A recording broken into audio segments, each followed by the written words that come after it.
अस्सलामुअलैकुम। City 5 TV के साथ मैं हूं जवेरिया नियाज। सबसे पहले हेडलाइंस।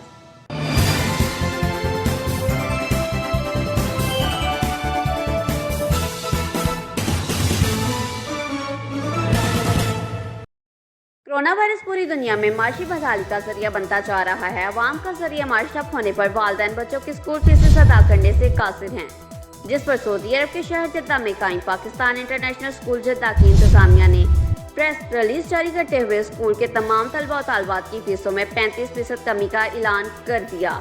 तफसीलात से आगाह करेंगे हमारे नुमाइंदे हसन भट्ट।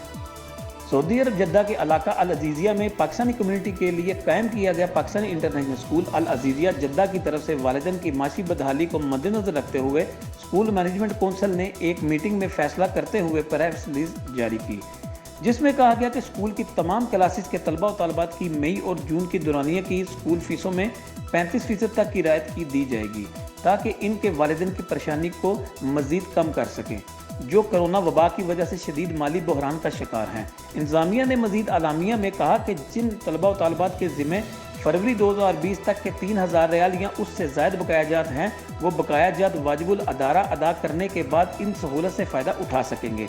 ताहम जो तलबा और तालबात पहले से ही रायती फ़ीस अदा कर रहे हैं या जिनकी फ़ीस कंपनी के ज़िम्मे है, वो ये सहूलत से फ़ायदा नहीं उठा सकते। और पाकिस्तानी कम्युनिटी के लोगों ने CEO मिस्टर नसरुल्लाह की काविशों को सराहा और शुक्रिया भी अदा किया। खबरों से बाखबर रहने के लिए हमारा पेज जरूर लाइक करें। जवेरिया न्याज़ को दीजिए इजाज़त। अल्लाह निगहबान।